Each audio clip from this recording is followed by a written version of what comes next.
नमस्कार, आप देख रहे हैं जनता टीवी और मैं हूं आपके साथ मनीषा सिंह। बात करेंगे देवभूमि की। उत्तराखंड में युवाओं को रोजगार देने के लिए राज्य सरकार पूरे प्रदेश में रोजगार मेले का आयोजन कर रही है और इसके तहत मुख्यमंत्री पुष्कर सिंह धामी ने प्रदेश के 2108 पॉलिटेक्निक करने वाले युवाओं को नियुक्ति पत्र वितरित किए।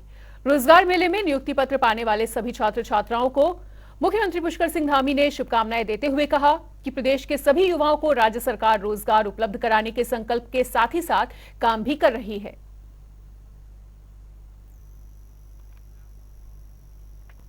वहीं महाजनसंपर्क अभियान के अंतर्गत मुख्यमंत्री पुष्कर सिंह धामी ने चिन्याली सौड़ पहुंचकर कार्यकर्ताओं के साथ सहभोज किया और इस दौरान सीएम पुष्कर सिंह धामी और अन्य कार्यकर्ताओं के लाए गए टिफिन भोजन को भी सीएम धामी खाते हुए और एक अपना टिफिन एक दूसरे के साथ साझा करते हुए नजर आए। तो बीजेपी का महाजनसंपर्क अभियान चल रहा है और सीएम ने कार्यकर्ताओं के साथ खाना खाया और जैसा कि टिफिन पर चर्चा अभियान चल रहा है और इसी के मद्देनजर सीएम धामी भी सभी के साथ अपना टिफिन साझा करते हुए और एक दूसरे के साथ विचार विमर्श करते हुए नजर आए।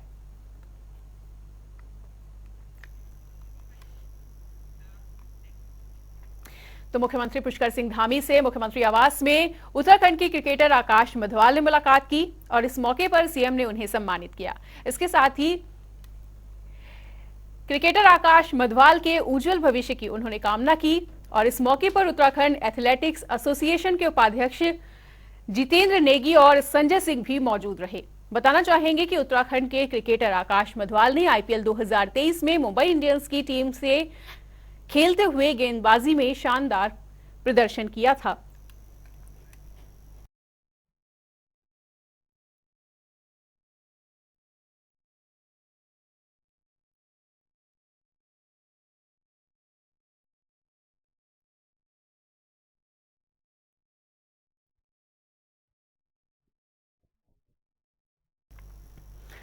वहीं आज उत्तर प्रदेश के मुख्यमंत्री योगी आदित्यनाथ का जन्मदिन है और बताना चाहेंगे कि सीएम पुष्कर सिंह धामी ने सीएम योगी को फोन करके बधाई दी।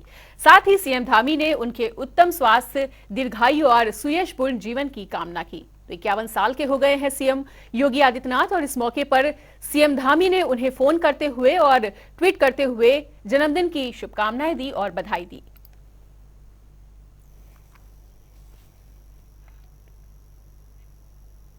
उधर विश्व पर्यावरण दिवस के मौके पर मुख्यमंत्री पुष्कर सिंह धामी ने वृक्षारोपण किया और बताना चाहेंगे कि सीएम आवास में कार्यक्रम का आयोजन किया गया था। इस दौरान वन मंत्री सुबोध उनियाल कार्यक्रम में मौजूद रहे। साथ ही मुख्यमंत्री पुष्कर सिंह धामी ने पर्यावरण संरक्षण का संदेश भी दिया। इस मौके पर कई स्कूलों के बच्चों ने वृक्षारोपण भी किया।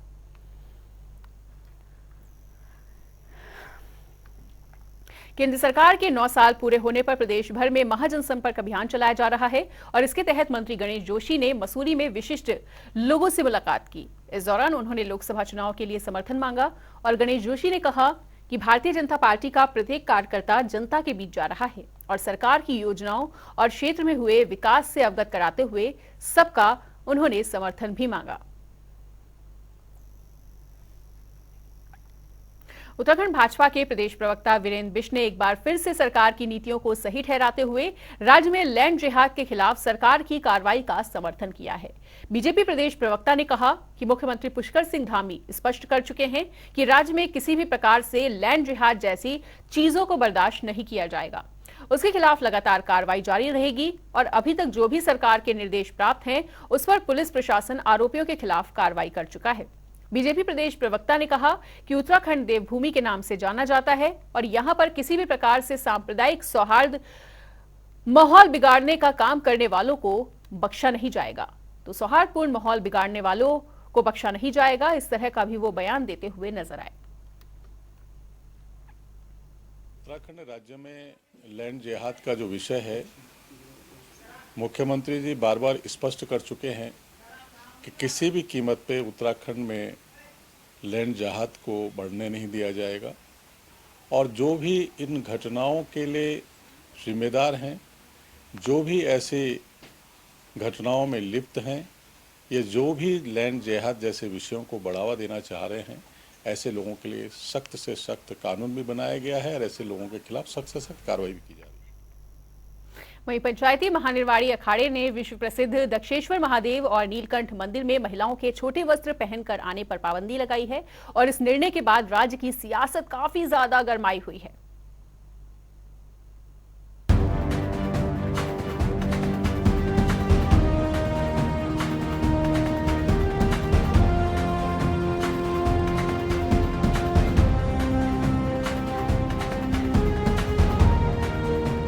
पंचायती महानिर्वाणी अखाड़े के जरिए विश्व प्रसिद्ध दक्षेश्वर मंदिर और नीलकंठ मंदिर में महिलाओं के छोटे वस्त्र पहनकर आने पर पाबंदी लगाई गई है। इस फैसले के बाद संत समाज के जरिए देवभूमि उत्तराखंड में चारों धामों समेत तमाम धार्मिक स्थलों पर फैल रही अश्लीलता को लेकर सीएम पुष्कर सिंह धामी से अपील की गई है कि उत्तराखंड को पर्यटन नहीं बल्कि तीर्थाटन दृष्टि से देखा जाए और इसके लिए यहाँ आने वाले श्रद्धालुओं से अपील की जाए कि वे देवभूमि में आए तो अपने वस्त्रों का ख्याल रखें और तीर्थ क्षेत्रों की मर्यादा का पालन करें। जूना अखाड़े के महामंडलेश्वर स्वामी प्रबोधानंद गिरी का कहना है कि पूरे देश में सनातन परंपरा की प्रेरणा देवभूमि उत्तराखंड से मिलती है। जो श्रद्धालु पर्यटन के लिए देवभूमि आते हैं उसमें अगर महिला छोटे वस्त्र पहनकर आती है तो वही रोक देना चाहिए। पूरे भारत में सनातन संस्कृति की प्रेरणा देवभूमि से मिलती है। उसको बचाने के लिए ये शॉर्टकट कपड़ों में आने वाले तीर्थ यात्रियों को जो पर्यटन के भाव से आते हैं उनको देवभूमि के प्रवेश पर ही रोकना चाहिए। सरकार को बिना विलंब करे ये परंपरा उत्तराखंड सरकार को करना चाहिए ताकि पूरे देश में उदाहरण बने कि देवभूमि की संस्कृति को बचाने के लिए मुख्यमंत्री ने उत्तम पहल की। बड़ा उदासीन अखाड़े के महामंडलेश्वर कपिल मुनि का कहना है कि भारतीय संस्कृति के अनुसार तीर्थाटन क्षेत्र में छोटे वस्त्र पहनकर आने वाली महिलाओं पर रोक लगनी चाहिए। देश के कई मंदिरों में ड्रेस कोड लागू है, इसको पूरे देश में लागू करना चाहिए।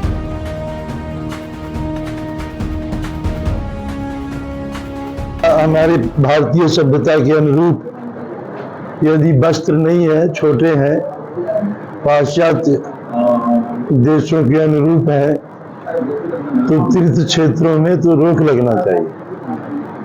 बंबई में, दक्षिण भारत में, पश्चिम बंगाल में एक नहीं अनेकों मंदिर में ड्रेस कोड पहले से लागू है।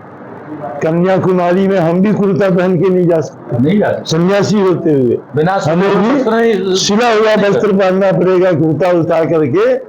तो ये कोई असंभव नहीं है, इसको हम बहुत सहजता से लागू कर सकते हैं, बशर्ते केवल ध्यान देने की जरूरत कि जो भी हमारे धर्म के विरुद्ध ड्रेस कोड में मंदिर में प्रवेश कर रहा उसमें केवल उत्तराखंड ही नहीं पूरे भारतवर्ष में रोक लगना चाहिए इस तरह का। हिंदू रक्षा सेना की प्रदेश अध्यक्ष ज्योति प्रजापति का कहना है कि धार्मिक स्थानों पर महिलाओं के छोटे वस्त्र पहनने पर प्रतिबंध लगना चाहिए क्योंकि महिलाओं की एक मर्यादा होती है। तो रोक तो लगनी ही चाहिए, कपड़े प्रॉपर पहनने चाहिए और महिलाओं की मर्यादाएं भी हैं और हमारे तो समाज में क्या नाम पल्ला करने की भी वो है कि बाहर जाओ तो पल्ला करो, ये सारी चीज़ें हैं तो ये सब होना ही चाहिए क्योंकि जो बच्चे निकर पहन के आ जाते हैं ये दूसरे कमेंट करते हैं लड़के तो कपड़ों पे तो ये असभ्यता है।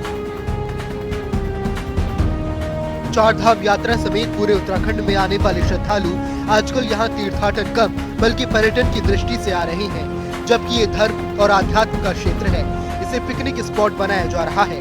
ऐसे में देवभूमि उत्तराखंड की गलत तस्वीर देश दुनिया में जा रही है। यही नहीं, तीर्थों की मर्यादा भी भंग हो रही है। अब देखना होगा कि संतों के जरिए की जा रही इस मांग पर उत्तराखंड सरकार क्या कार्रवाई करती है, ये तो आने वाला वक्त ही बताएगा। जनता टीवी के लिए हरिद्वार से विकास खरे की रिपोर्ट।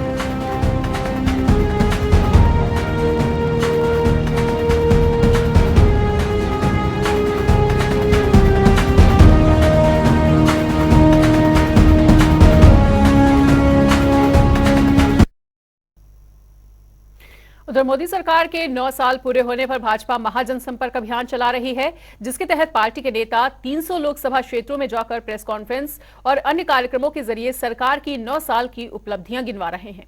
कार्यक्रम के लिए उत्तराखंड के प्रभारी बनाए गए गुजरात के पूर्व डिप्टी सीएम नितिन पटेल ने हरिद्वार सांसद रमेश पोखरियाल निशंक के साथ हरिद्वार में प्रेस कॉन्फ्रेंस करते हुए सरकार की उपलब्धियों को गिनवाया और उन्होंने कहा कि पिछले 9 सालों में मोदी जी के नेतृत्व में देश में अभूतपूर्व विकास हुआ है।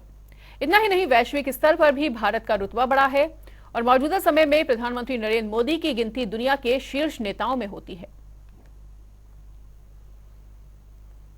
और एक एक गरीब के घर तक हमारी भारत सरकार की बहुत से योजनाओं का लाभ पहुंचा है। ये 9 साल की उपलब्धियां लोगों के समक्ष प्रस्तुत करने के लिए पूरे देश में 300 लोकसभा से ज़्यादा सीटों पर हमारे अध्यक्ष जेपी नड्डा जी ने हम सबको भेजा है। इसके दौरान मुझे ये उत्तराखंड की जिम्मेदारी दी गई है कि भाजपा अब नरेंद्र भाई मोदी जी के नेतृत्व में इतना सक्षम, इतना शक्तिशाली, इतना लोकप्रिय हो चुका है। उधर उत्तराखंड में अतिक्रमण को लेकर सरकार की कार्रवाई लगातार चल रही है और इसी को लेकर पूर्व मंत्री और किच्छा से कांग्रेस विधायक तिलकराज बेहर ने जिलाधिकारी कार्यालय के बाहर धरना प्रदर्शन किया और इस दौरान उनके साथ सैकड़ों की संख्या में लोग मौजूद रहे। प्रदर्शन में बेहर ने सभी दलों और वर्गों से इस मामले में एक मंच पर आने की अपील भी की और उन्होंने कहा कि अगर अब बुलडोजर चला तो उसका डटकर मुकाबला किया जाएगा। इसके साथ ही उन्होंने आगे क्या कुछ कहा वो भी आपको सुनवाते हैं। किसानों की जमीन है, पैमाइश की जा रही है। अरे बंजर जमीन क्या तुम्हारी जमीन है? वर्षों से जब जंगल थे, जब तराई आबाद हुई तो इस तराई में जब लोगों ने जंगल काट कर नदी नाले बंद करके जो गड्ढे थे तमाम, उसको आज से नहीं वर्षों से जोत रहे हैं। अरे वो सरकार वर्ग की जमीनों को विमुक्तिकरण की वर्ग का और क्या क्या वर्गीकरण है उसका, उन किसानों को जाके पिलर लगाए जा रहे हैं, नापा जा रहा है। लंबा बड़ोजा, मलसा, गिरधरपुर, कितने गांव हैं। किसान संगठनों ने गठबंधन में कितना बड़ा प्रदर्शन किया पिछले दिनों में। उन्होंने इस लड़ाई को शुरू किया। मुझसे नहीं रहा गया, जबकि मैं बीमार था। मुझसे लोग सवाल करते हैं कि क्यों नहीं निकले। तुम लोग क्यों नहीं निकले भाई? तुम भोज खाने पे लगे पड़े हो और 2 दिन पहले प्रेस कॉन्फ्रेंस कर रहे हो कि किच्छा के लोग नहीं उजाड़े जाएंगे और खुद गायब हो जा रहे हो। मेरे तो बेटे ने, पार्टी के लोगों ने वहां गिरफ्तारियां दी, सारा दिन थाने में चौकी में रखा। तुम्हारे परिवार के लोग कहां थे उस दिन? कहां गए तुम्हारे भतीजे जो थाना तहसील सब दुनिया चलाते हैं? तुम्हारे भाई जो सारा विधानसभा चलाते हैं? मैं व्यक्तिगत आरोप नहीं लगा रहा था, इसलिए कि उन्होंने लगाया। मैं जवाब दे रहा हूं। उत्तराखंड में मानव वन्यजीव संघर्ष के बढ़ते मामलों को लेकर वन विभाग की ओर से बड़ा कदम उठाया गया है और दरअसल मानव वन्यजीव संघर्ष की घटनाओं पर तुरंत कार्रवाई करने के लिए वन विभाग जल्द ही एक कॉल सेंटर स्थापित करेगा, जिसका एक टोल फ्री नंबर भी जारी किया जाएगा, जिस पर लोग शिकायत के साथ ही सुझाव भी दे सकेंगे। इस पर प्रमुख वन संरक्षक अनूप मलिक ने बताया कि भविष्य में ऐसी घटनाओं से निपटने की रणनीति बनाई जा रही है और इसके साथ ही उन्होंने आगे क्या कुछ कहा है वो भी सुनिए।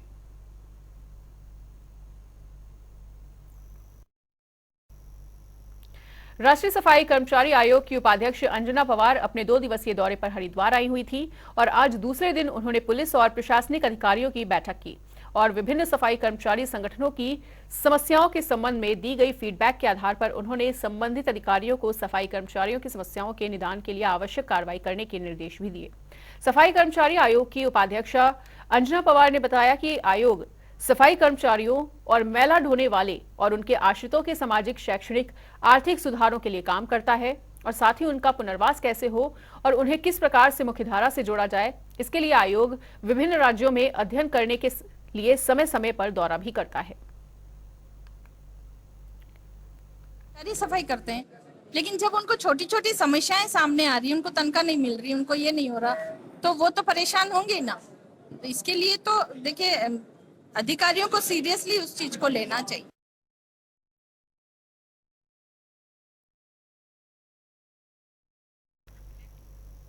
उत्तराखंड में बीजेपी का महाजनसंपर्क अभियान चल रहा है और इसी के तहत बीजेपी की राष्ट्रीय उपाध्यक्ष रेखा वर्मा और केंद्रीय रक्षा राज्य मंत्री अजय भट्ट ने प्रेस कॉन्फ्रेंस की, जिसमें उन्होंने मोदी सरकार की तारीफों का बखान किया। उन्होंने कहा कि मोदी सरकार ने इन 9 सालों में गरीबों के लिए कई योजनाओं का शुभारंभ किया है, जिससे लोगों को सीधा लाभ मिला है। और इसके साथ ही उन्होंने क्या कुछ कहा वो भी सुनिए।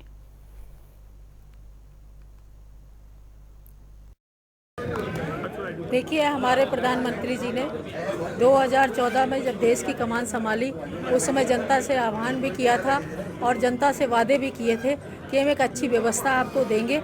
और इन 9 सालों में हमने योजनाओं के माध्यम से हमने अपनी जनता की सारी समस्याओं का समाधान करते हुए देश का सम्मान भी बढ़ाने का कार्य किया है। आज हमारा देश विश्व में 5वें स्थान पे है और हमारे प्रधानमंत्री जी का मानना है कि उन्होंने पहले भी एक मंच से कहा था कि हम अपने देश को विश्व के नंबर 1 के पटल पे देखना चाह रहे हैं और हम निरंतर उसकी ओर बढ़ रहे हैं। इस तरह से 9 साल में हमने जो योजनाओं के माध्यम से हमने अपनी जनता को लाभ देने का प्रयास किया है, आज आपने देखा होगा